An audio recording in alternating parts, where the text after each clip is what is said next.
오늘은 이 사도신경 가운데 첫 번째 주제인 성부 하나님의 신앙 고백 가운데 또 다른 내용인 나는 천지를 창조하신 하나님을 믿습니다에 대해서 강해를 하겠습니다. 사랑하는 여러분, 한번 따라 하시겠습니다. 나는 천지를 창조하신 하나님을 믿습니다. 네, 감사합니다. 사랑하는 여러분, 성경은 총 66권으로 구성이 되어 있습니다. 이것을 장으로 하면 1189장이고 절로 하면 31,089절이나 됩니다. 어마어마한 내용이에요. 분량이 상당합니다.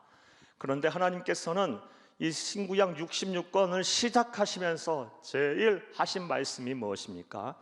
창세기 1장 1절, 오늘 본문 말씀을 다시 한번 읽겠습니다. 태초에 하나님이 천지를 창조하시니라 라는 말씀으로 신구약 66권 성경 말씀을 하나님께서 시작하십니다. 자, 그렇다면 생각을 해보겠습니다. 왜 하나님께서는 많은 말씀 가운데 태초에 하나님이 천지를 창조하시니라 라는 말씀으로 하나님 말씀인 성경을 시작하실까요? 그 이유는 아주 명확합니다. 사랑하는 여러분, 하나님께서 천하 우주 만물을 창조하셨다는, 태초에 하나님이 천지를 창조하셨다는 이 창조 신앙이 모든 기독교 신앙을 시작하는 출발점이라는 것입니다. 다시 말해서 이 하나님께서 태초에 천지 만물을 창조하셨다는 창조 신앙이 없다면 하나님도 없는 것이고 성자 예수 그리스도도 없는 것이고, 따라서 우리에게 구원도 없는 것이고 영생의 기쁨도 없는 것이고 부활도 없는 것이고 재림도 없는 것입니다. 교회도 필요가 없는 것이고 우리 이 세상에 사는 동안에 난 경건한 삶, 성결한 삶도 다 필요가 없는 것입니다. 사랑하는 여러분, 기독교 신앙의 첫 출발점은 하나님께서 태초에 천지를 창조하셨다라는 창조 신앙임을 믿으시기를 간절히 주의 이름으로 축복합니다. 이 창조 신앙 위에 우리의 신앙을 이렇게 하나하나씩 견고하게 쌓는 거예요. 창조 신앙부터가 되어야 되는 거예요. 그런데 안타깝게도 세상 사람들은 하나님께서 천하 우주 만물을 창조하셨다는 이 창조 신앙을 부정합니다. 심지어 입으로 주여 주여 하는 우리 성도들 가운데서도 하나님께서 천하 우주 만물을 창조하셨다는 이 창조 신앙이 흔들리곤 합니다. 사랑하는 여러분, 여러분에게도 한번 여쭤보겠습니다. 사랑하는 여러분, 태초에 하나님이 천하 우주 만물을 창조하셨다라는 이 믿음 확고하십니까? 여러분 온전히 믿으십니까? 온전히 믿어야 할 줄로 믿습니다. 그렇다면 왜 많은 사람들이, 심지어 예수를 믿는 사람들조차 이 하나님께서 천하 우주 만물을 창조하셨다라는 이 창조 신앙이 흔들릴까요? 부정하는 이유가 뭘까요? 이것에 대해서는 다양한 이유와 원인이 있겠지만 주된 요인 몇 가지 말씀드리면 다음과 같습니다. 먼저 이 창조의 기사가 수록된 창세기가 비과학적이라고 생각을 하기 때문입니다. 그래서 성경은 과학을 부정하는 것처럼 생각을 하기 때문입니다. 사랑하는 여러분, 여러분들의 생각은 어떠십니까? 그런데 이러한 생각과 이러한 주장은 하나님께서 창세기를 기록하신 의도와 목적을 온전히 이해하지 못하는 데서 비롯된 것입니다. 사랑하는 여러분, 창세기는 지금부터 약 3,400 또는 3,500년경 하나님께서 모세를 통하여 기록하게 하셨습니다. 그리고 하나님께서 모세를 통하여 창세기를 기록하게 하신 이유는 출애굽한 백성들을 향해서, 그리고 이 땅에 존재할 수많은 성도들을 향해서 하나님이 누구신지, 하나님이 어떠한 분이신가를 설명하기 위해서 쓴 책입니다. 그것이 하나님께서 창세기를 기록한 목적과 의도입니다. 즉 하나님은 6일 만에 천하 우주 만물을 창조하신 창조자인 동시에 아브라함과 이삭과 야곱과 요셉 믿음의 조상들의 그 신실하신 그 믿음의 조상들의 하나님이라는 것입니다. 따라서 애초부터 하나님의 목적과 하나님의 의도에서 벗어나 있기 때문에 창세기에는 우주의 시작과 인류의 기원에 대해서 상세하게 자세하게 설명을 하고 계시지 않습니다. 분명하게 하나님께서 말씀하시고 자세한 내용은 일부러 생략하셨어요. 그리고 그 표현의 방식 또한 지금부터 3,400 또는 3,500년 전의 사람들이 그냥 보고 듣고 이해해야 할 수 있을 정도의 당시의 세계관 속에서 하나님의 말씀을 기록하셨습니다. 그런데 이러한 사실을 온전히 이해하지 못하고 창세기가 비과학적이라느니, 또 그 창세기에는 인류의 시작과 우주의 기원에 대해서 상세하게 기록이 안 돼 있다느니, 또 창세기가 신화라느니 이야기라느니 하면서 하나님의 말씀을 부정하며 하나님께서 태초에 천지를 창조하셨다는 창조신앙을 부정하고 흔들리곤 합니다. 사랑하는 여러분, 그러나 우리는 분명히 해야 할 것입니다. 창세기의 기록 의도를 통해서 볼 때 하나님은 만약에 창세기를 통해서 인류의 시작과 우주의 기원에 대해서 말씀하시기를 원하셨다면 하나님께서 이렇게 쓰시지 않았을 거예요. 보다 더 세밀하고 정확하게 쓰셨을 거예요. 구체적으로 말씀해 주셨을 거예요. 하지만 하나님께서 의도와 목적이 아니셨기 때문에 하나님께서는 말씀하셨어요. 구체적으로 명시하지 않으셨어요. 그렇다면 우리는 어떻게 해야 합니까? 그때부터 이제 믿음의 차원으로 넘어가야 되는 거예요. 왜냐하면 하나님의 지혜는 우리가 따라갈 수 없는 지혜를 소유하고 계시기 때문이에요. 하나님의 지혜와 명철은 한이 없으시기 때문이에요. 우리의 머리로 측량할 수 없기 때문이에요. 하나님은 창조자세요, 절대자세요.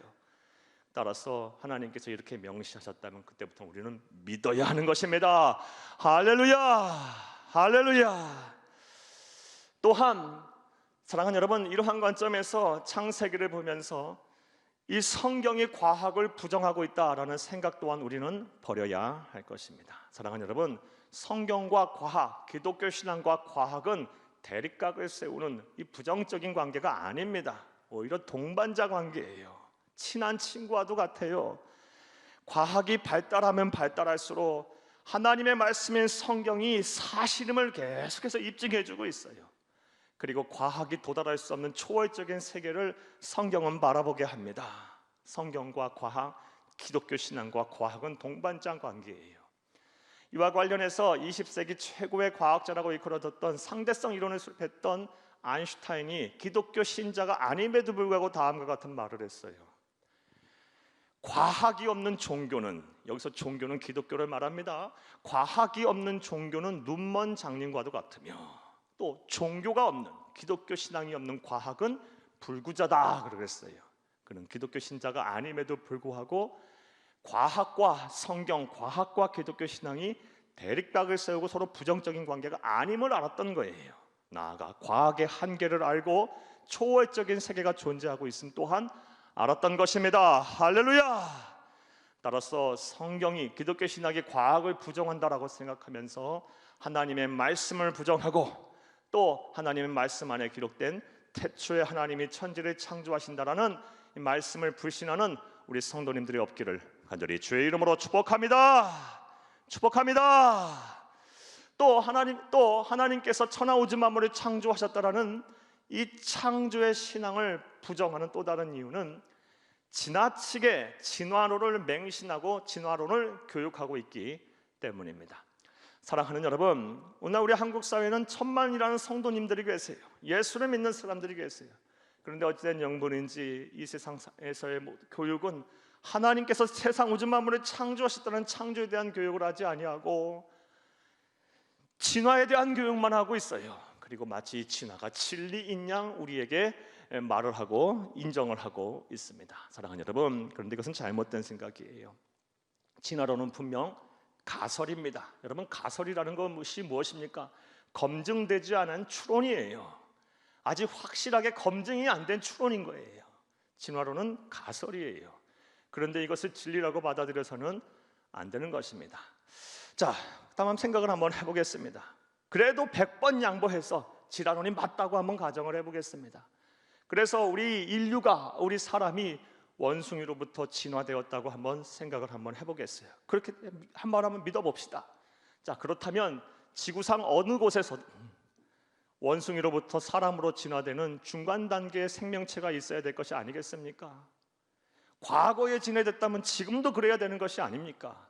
사랑하는 여러분, 진리라는 것이 무엇입니까? 시대를 불문하고 장소를 불문하고 항상 변하지 않는 사실이 진리인 거예요. 과거에 그렇게 진화됐다면 지금도 그렇게 진화가 돼야죠. 그래야 진리인 것이에요. 사랑하는 여러분, 그러나 세상 어디를 찾아봐도 원숭이에서 사람으로 진화되는 중간 단계의 생명체가 존재하지 않아요. 존재할 수가 없죠. 진화론은 가설이고 틀린 이야기니까요. 사랑하는 여러분, 분명히 아시기를 바랍니다. 같은 종 안에서는 환경에 따라, 상황에 따라, 시간의 흐름에 따라 진화가 될 수 있어요. 하지만 다른 종들 사이에서는 절대로 진화가 될 수 없습니다. 왜냐하면 하나님께서 독특하게 개성 있게 하나하나 창조하셨기 때문입니다. 할렐루야! 이것을 온전히 믿는 저와 여러분이 되어야 될 줄로 믿습니다. 자, 이제 이러한 내용 이해를 바탕으로 우리 사도신경 가운데 첫 번째 주제인 성부 하나님과에 관련한 신앙 고백인 나는 천지를 창조하신 하나님을 믿습니다에 대해서 강의를 하겠습니다.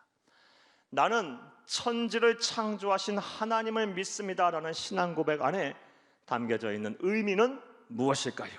자, 이제부터 따라하시겠습니다. 첫째로, 하나님 외에 찬양과 경배를 받을 절대자인 신이 없다는 것입니다.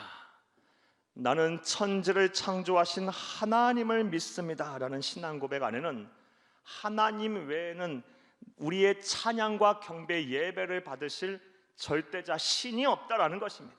하나님 외에는 신이 없다라는 신앙 고백을 우리가 함께 해야 한다는 것입니다. 사랑하는 여러분, 하나님께서 이 온 우주 만물을 창조하실 때 태초에는 아무것도 존재하지 않았어요. 오직 성부, 성자, 성령 삼위일체 하나님만 계셨습니다. 하나님께서 창조하신 창조는 무에서 유를 창조하신 거예요. 아무것도 없는 상태에서 하나님께서 온 우주 만물을 창조하신 거예요. 그리고 성경 말씀을 보면 이렇게 하나님의 창조가 무에서 유의 창조임을 여러 곳에서 증언을 하고 있습니다. 그 중에 대표적인 말씀 한 말씀 보겠습니다. 골로새서 1장 16에서 17절 함께 읽겠습니다.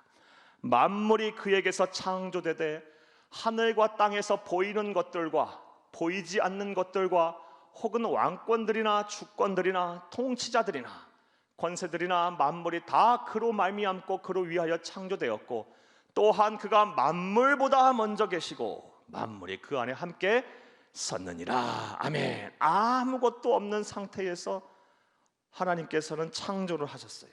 따라서 하나님 외의 모든 만물들은 다 피조물이에요. 피조물. 하나님만이 창조자시고 다 피조물이에요. 그리고 그 피조물들은 세월이 흐르고 시간이 흐르게 되면 다 썩어 없어질 것이고 반드시 소멸할 것입니다. 그러므로 있다가 반드시 없어질 것이기에 우리는 그런 피조물을 숭배하고 찬양하고 신앙의 대상으로 삼을 수가 없는 것입니다. 우리의 신앙의 대상이 되실 수 있는 절대자인 신은 변하지 아니하고 영원토록 무궁하며 태초부터 영원 속에 계시며 스스로 계신 창조주 하나님 한 분밖에 없음을 믿으시기를 간절히 주의 이름으로 축복합니다. 그런데 안타깝게도 이 사람들은 피조물로서 똑같은 또 다른 피조물을 숭배해요. 이게 참 어리석은 일이죠. 예를 들면 자연을 섬겨요. 그런데 이 자연 또한 하나님께서 만드신 피조물이에요. 시간이 흐르면 다 없어져 버릴 거예요. 또 사람이 만든 구조물을 섬기고 신념, 신앙, 종교, 미신, 잡다한 것들을 섬겨요. 그리고 하나님께서는 성경에서 이런 것들을 가리켜서 우상숭배라고 말씀하시고 우상숭배가 얼마나 하나님 앞에서 큰 죄인지 하나님께서는 우리에게 경고하고 계십니다. 이런 경고의 말씀 한 말씀 여러분 찾아드리면 출애굽기 20장 4절에서 6절 말씀을 통해 알 수 있습니다. 출애굽기 20장 4절 6절 함께 읽겠습니다. 너를 위하여 새긴 우상을 만들지 말고 또 위로 하늘에 있는 것이나 아래로 땅에 있는 것이나 땅 아래 물속에 있는 것에 어떤 형상도 만들지 말며 그것들에게 절하지 말며 그것들을 섬기지 말라. 나 네 하나님 여호와는 질투하는 하나님인즉 나를 미워하는 자의 죄를 갚되 아버지로부터 아들에게까지 3, 4대까지 이르게 하거니와 6절 나를 사랑하고 내 계명을 지키는 자에게는 1000대까지 은혜를 베푸느니라. 아멘. 이 말씀은 하나님께서 하나님의 택함 받은 백성들에게 주신 십계명 중의 말씀이에요. 반드시 지켜야 될 표준이 되는 말씀이에요. 이 계명 두 번째 계명이 뭐예요? 우상 만들지 말고 절하지도 말라라는 거예요. 섬기지 말라. 그러면 나는 질투하는 하나님인 줄 반드시 진노하여 심판하고 보응할 것인데 너뿐만이 아니라 자손 3, 4대까지 이르게 하신다 말씀하셨어요.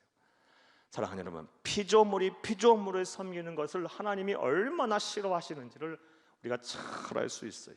따라서 우리는 하나님 외에 우리가 섬겨야 할, 우리가 찬양과 경배와 예배를 드려야 될 우리의 신앙의 대상은 아무도 것도 없음을 우리가 인정해야 돼요. 믿어야 돼요.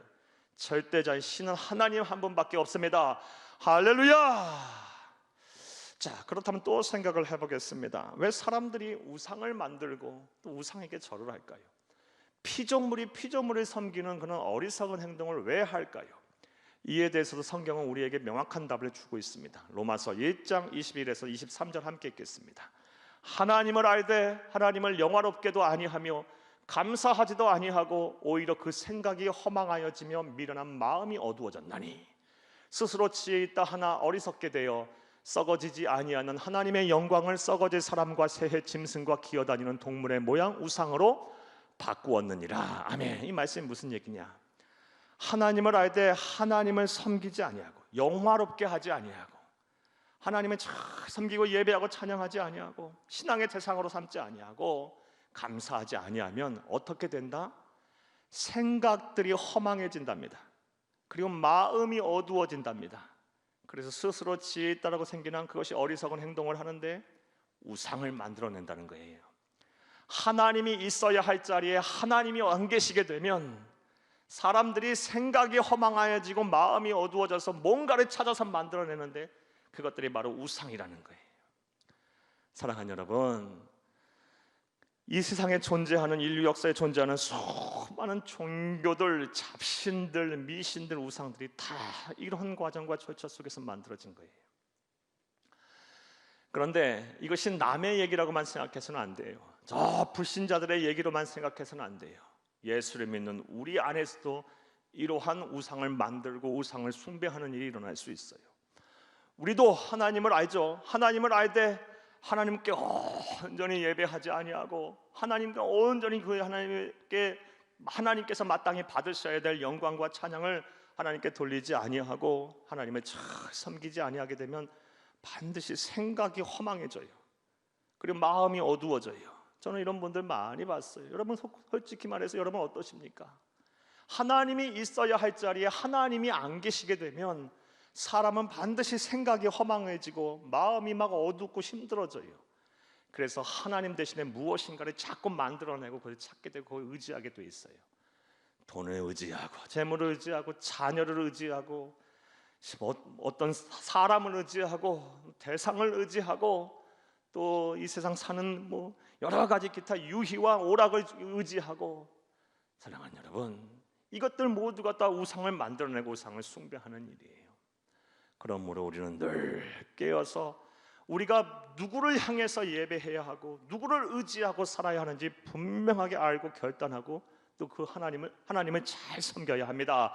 할렐루야! 그래 우리 생각이 허망해지지 않고 마음이 어두워지지 않아서 우리가 우상 숭배하는 죄를 짓지 않게 되는 거예요.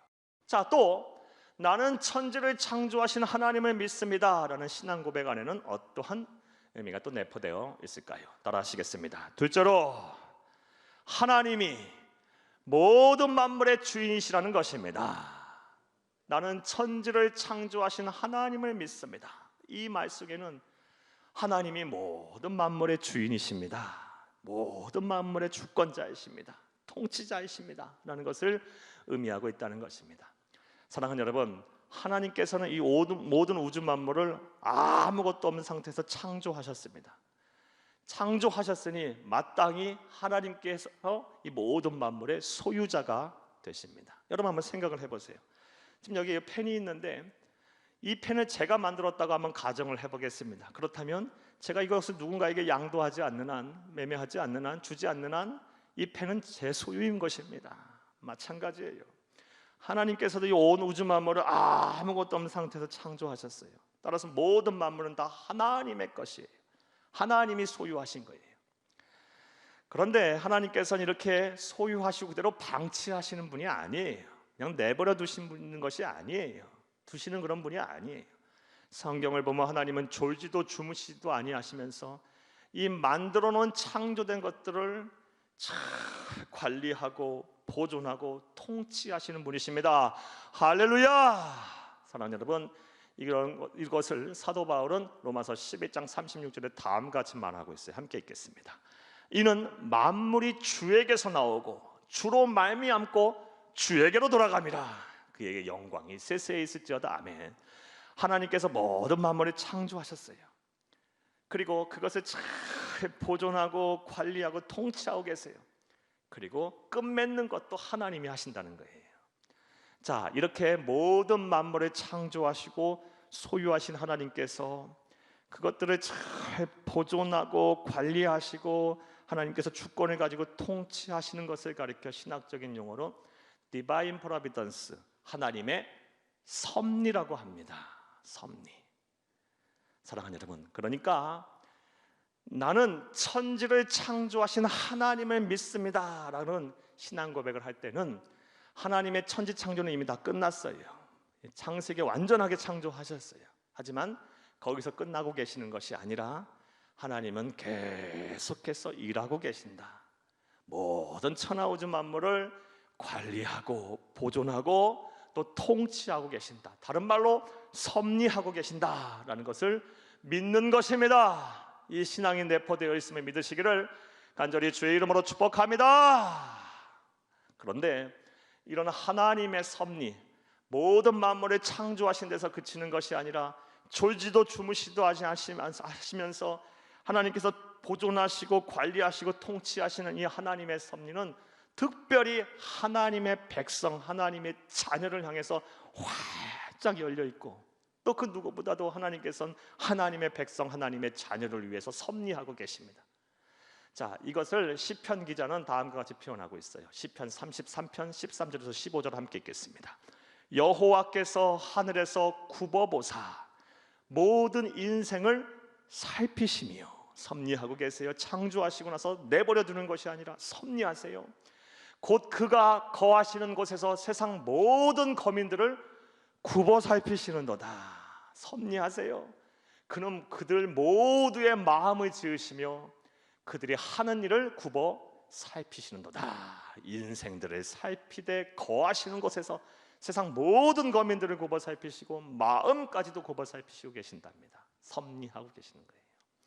따라서 이제 이러한 하나님의 섭리를 온전히 믿는 저와 여러분이 되어야 할 줄로 믿습니다.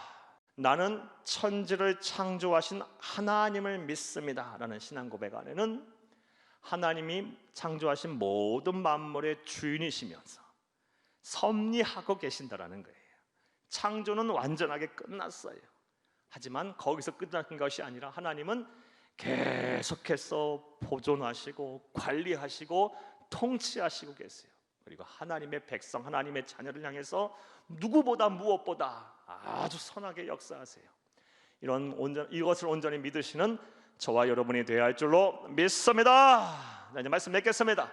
사랑하는 여러분, 오늘은 사도신경 두 번째 시간으로 나는 천지를 창조하신 하나님을 믿습니다에 대해서 강의를 해드렸어요. 여러분, 먼저 하나님께서 태초에 천지를 창조하셨다라는 창조신앙을 온전히 믿으시기를 간절히 주의 이름으로 축복합니다. 이 신앙이 흔들리면 아무것도 아닌 거예요. 태초에 하나님이 천지를 창조하시느니라 이것을 부정하게 되면 무신론이에요. 무신론. 사랑하는 여러분, 하나님도 없고 예수님도 없어요. 구원과 영생의 기쁨도 없는 것이고 부활의 영광도 없는 것이고 재림의 축복도 없는 거예요. 사랑하는 여러분, 이 신앙이 기본이에요. 이 신앙부터가 시작인 거예요. 이 신앙 위에 여러분의 믿음을 견고한 성처럼 쌓아 나가시기를 간절히 주의 이름으로 축복합니다. 무엇보다 나는 천지를 창조하신 하나님을 믿습니다 라는 신앙 고백 안에 내포되어 있는 의미, 먼저 하나님 외에 나의 찬양과 경배를 받으실 나의 신앙의 대상 절대자는 없습니다. 신은 하나님 한 분뿐입니다 라는 믿음이 내포되어 있음을 기억하시고, 나아가 하나님은 모든 만물의 주인이시면서 지금도 변함없이 앞으로도 변함없이 섭리하실 것이다. 관리하시고 보존하시고 통치하실 것이다. 라는 믿음을 온전히 기억하시기를 바랍니다. 이 믿음을 마음에 새기고 삶의 현장에서 생명주처럼 의지한다면 세상 사는 것이 그렇게 힘들지 않을 거예요. 세상에 살면서 힘을 낼 수 있을 거예요. 염려와 근심에서 벗어날 수 있게 될 것입니다. 이런 참된 자유와 만족과 평안을 누리는 복된 성도들이 다 되기를, 성도님들이 다 되시기를 간절히 주의 이름으로 축복합니다.